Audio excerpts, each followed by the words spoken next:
ধনী হতে চাইলে ফজরের সুন্নতের পরে একটি দোয়া 100 বার পড়ুন, আল্লাহ পাক রব্বুল আলামিন আপনাকে হালালভাবে ধনী বানিয়ে দিবেন। এটা নবীজি সাল্লাল্লাহু আলাইহি ওয়াসাল্লাম নিজে জানিয়ে দিয়েছেন। মুসনাদে আহমদের হাদিস, তাবরানী শরীফের হাদিস। নবীজি সাল্লাল্লাহু আলাইহি ওয়াসাল্লাম জানিয়ে দিয়েছেন চমৎকার একটি ছোট্ট দোয়া, ছোট্ট একটি বাক্য। নবীজি সাল্লাল্লাহু আলাইহি ওয়াসাল্লাম বলেছেন, এই সময় যদি এই বাক্যটা 100 বার পড়া হয়, আল্লাহ পাক রব্বুল আলামিন তাকে হালালভাবে ধনী বানিয়ে দিবেন। দোয়াটি করবেন কখন? ফজরের নামাজের সময়, 2 রাকাত সুন্নতের পরে, ফরজের আগে। মনে রাখবেন, আজানের পরে, একামতের আগে এই সময়টা আমরা অনেকেই মসজিদে গিয়ে চুপচাপ করে বসে থাকি। আপনি এই সময় আল্লাহর কাছে দোয়া করবেন। এই সময় দোয়া করলে আল্লাহ তাআলা সেই দোয়াটা কবুল করে নেন।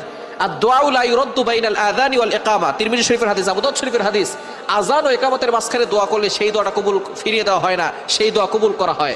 আপনি যখনই যেই নামাজে মসজিদে যাবেন, আজান দিয়েছে, একামত হতে একটু দেরি হয়, আপনি সুন্নত পড়ে চুপচাপ বসে থাকবেন না, গল্প করবেন না, আপনি আল্লাহর কাছে দোয়া করবেন। আল্লাহ তাআলা আপনার সকল দোয়াগুলো কবুল করবেন। ফজরের